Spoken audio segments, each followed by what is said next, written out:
magazines, with more ammunition.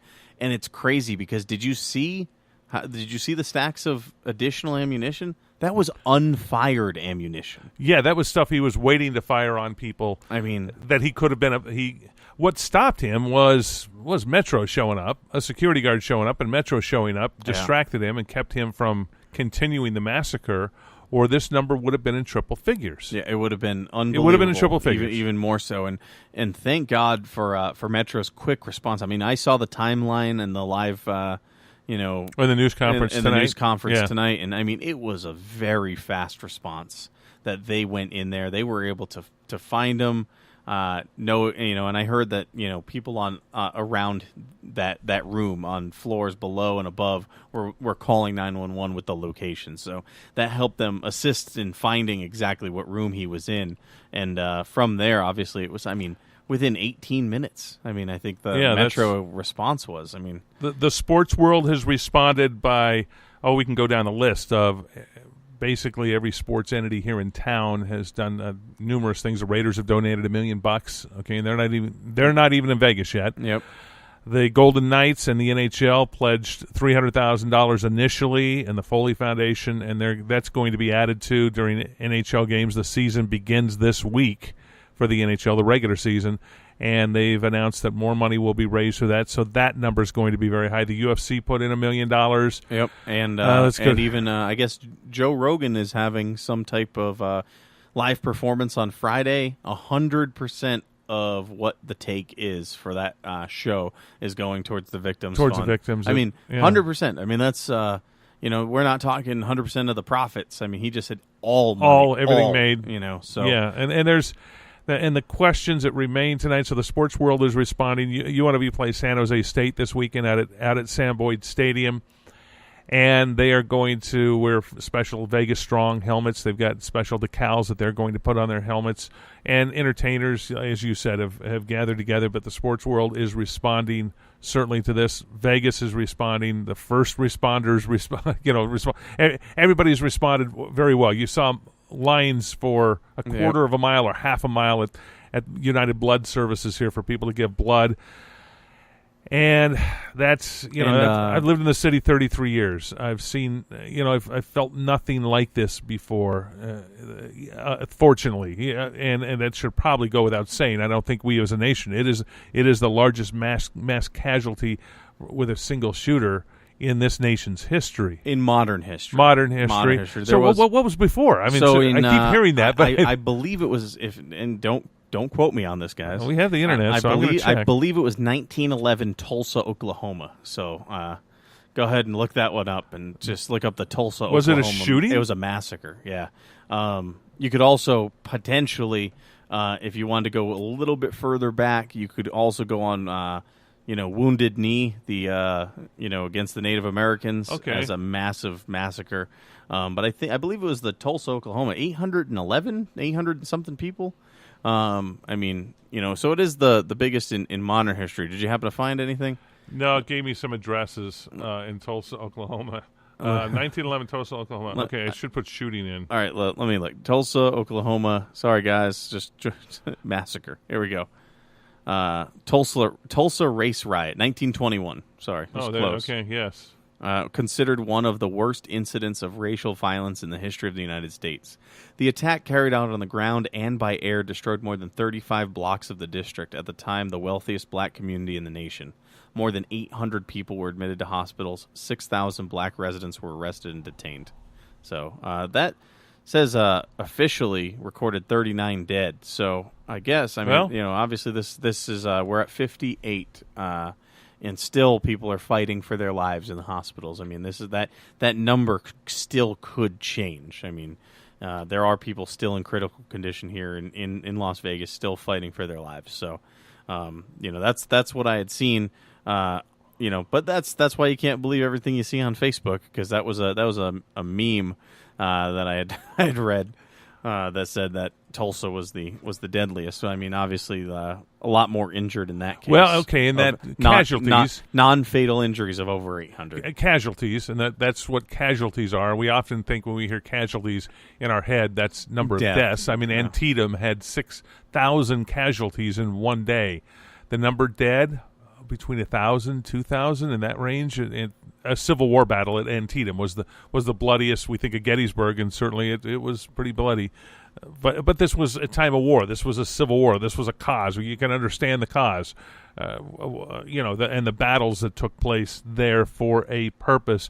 What is perplexing, still to this date, this time, this hour, as we're talking on this Wednesday evening, is the sheriff himself said today they still aren't they still aren't ready to announce any motive for this shooting. They don't know what caused this 64-year-old multi-millionaire who had a home in multiple homes all over the country, actually, made his money off some real estate, but his family grew up, as his brother said, we grew up, his brother's sort of interesting. The brother keeps talking, which sheds more light on this family. And he said, bless my mom, she's going through a tough time with this, obviously with this, but she says, we grew up basically on the side of the freeway in the San Fernando Valley in California, virtually homeless there because Dad was out a psychopathic bank robber on the FBI's most wanted list and had left the family. Yep, and his brother even said, I mean, he said his brother made millions and helped him become rich and actually be able to retire.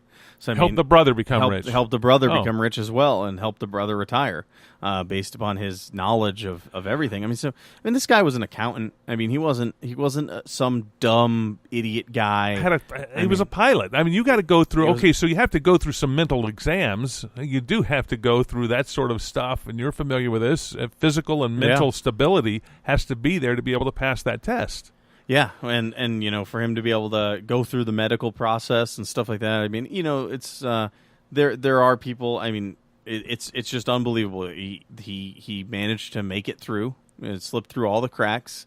Nobody picked up on anything, and but it's been that much time on this, okay? And that's what is so perplexing is what motivated him to spend months on this horrific project. So, I don't know what else to call it than that. This horrific endeavor, all of those things, probably the wrong words to use there, but this reign of horror, he spent months planning this, and nothing in his brain at some point said, slow down. That's why I use the road rage. Okay, road rage comes, it goes, it's there. You hope you do nothing wrong. You hear horrific stories of somebody with a gun in their glove box, and they pull it out during a road rage thing in their life, and the life of the victim has changed forever. Horrible thing. I'm not downplaying that, but we understand, we see that. We felt that immediate anger, crime of passion. Okay, you're angry, you lose money at a casino. By the way, he had a lot of money, so he couldn't have been too angry that he lost money at a casino. And just a few weeks prior... You go after that casino. Yeah.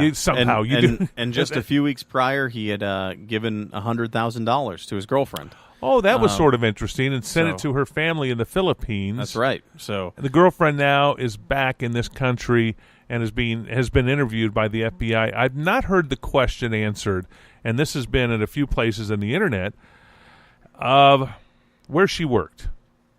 And I've seen some stuff, and this is unverified, that says she worked at Mandalay Bay. And there was an email circulating at Channel 8 saying that, and working to verify it. I haven't heard anybody ask that question to Metro yet.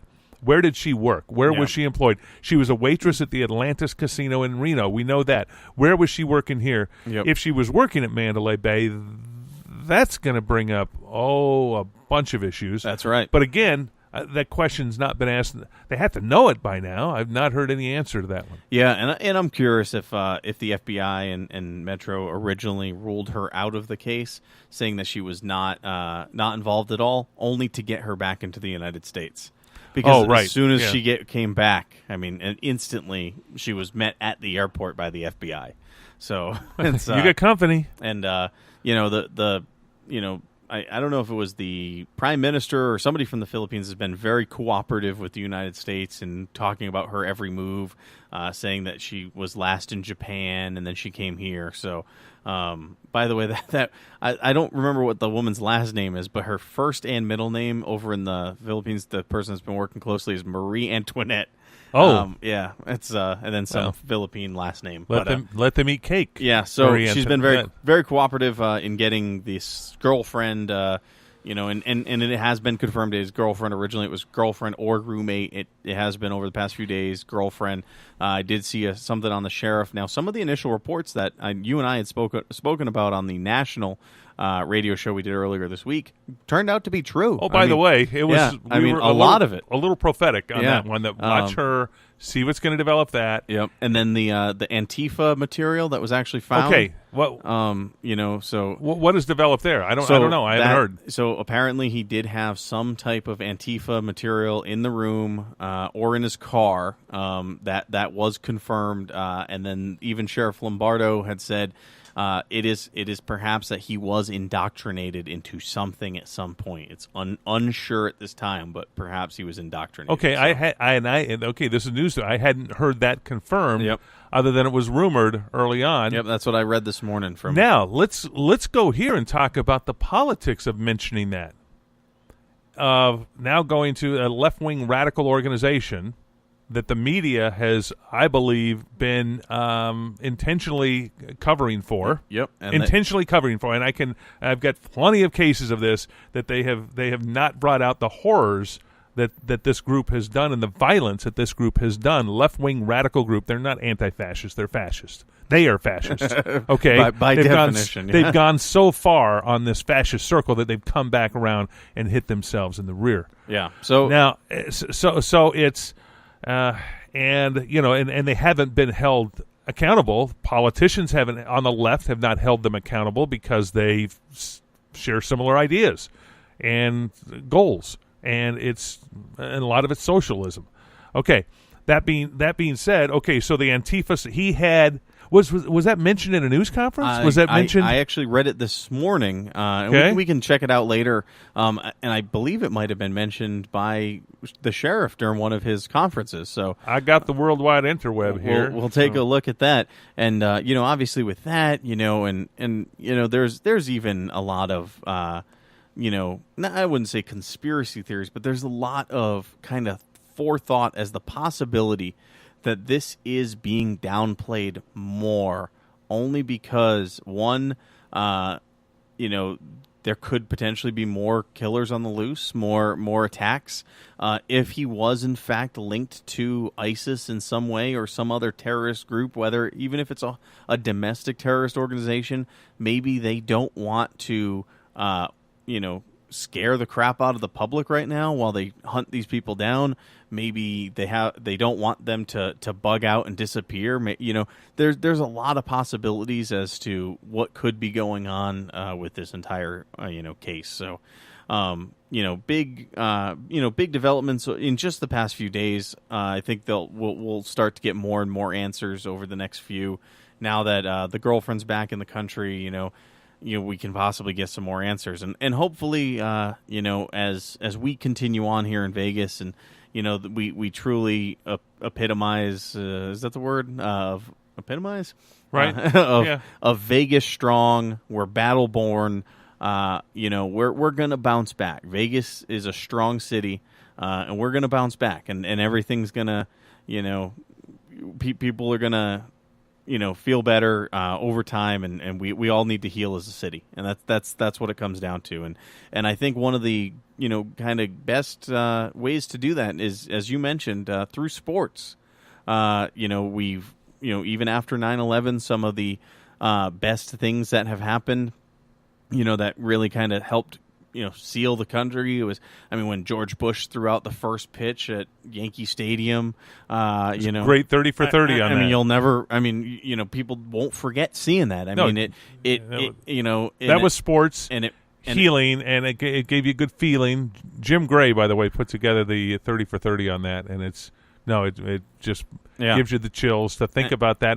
And we lived it. We saw it live as it happened. But you see that documentary; it's only half an hour long. Yeah. and it brings everything back of all the issues that went on at that time and how great it was that sports helped. And the NFL did a great job. The NFL suspended for a week and then came back the following week and held the games. Yeah. There's a documentary on that as well. So, I and mean- that was there was nobody kneeling during the anthem. Back then, no. Nobody kneeling during the anthem. Am I right about that? That's right. And 16 years ago. And so, Okay, hopefully, just checking. hopefully, as we move forward, things